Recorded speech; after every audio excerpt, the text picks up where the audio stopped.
I would exercise caution, or if you must, a great deal of moderate optimism.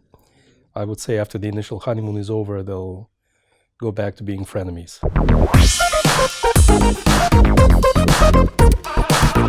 With President-elect Donald Trump, American and Russian relations are becoming more civilized. Will stronger ties mean good things for business?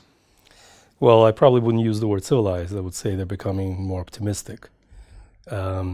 We've seen, and this has been a surprise for a lot of people in the markets, that after the initial sell-off, the general reaction is optimism. There's almost, I would say, kind of a investor fatigue associated with expecting bad things to happen. With regard to U.S.-Russia relations under the Trump presidency, I would exercise caution, or if you must, a great deal of moderate optimism.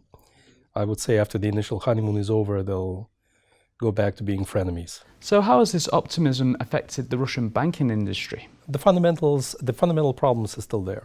Not too long ago, the world, led by the US, has threatened to disconnect Russian banking system from SWIFT.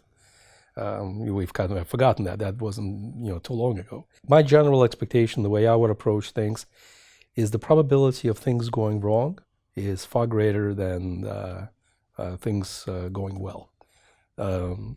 Still, it looks like the bank like Sberbank and VTB, they're benefiting from flight to quality. A lot of banks are shutting down. It's becoming a very captive market. In my view, the stock is insanely overpriced. It's trading at a multiple to the world's best banks like Wells Fargo or Bank of America without, I feel, without any substantial reason.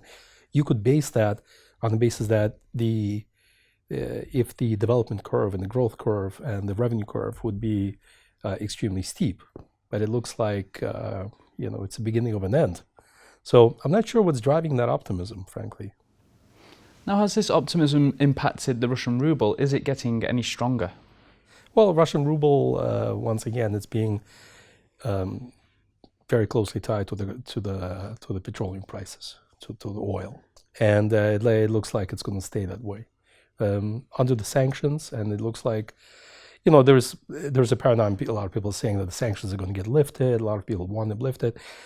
I don't see it's going to happen anytime soon, frankly. I mean, there's too much of a momentum behind that. The way I think that it's going to play out is under sanctions, Russia's not exporting so much or anything really.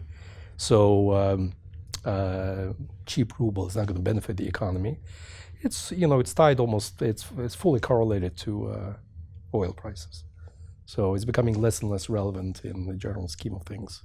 Well, thank you, Gene, for joining us today and speaking with us. Thank you for having me. And thank you at home for watching. Don't forget you can catch previous interviews with me and Gene by clicking on our channel. Goodbye for now.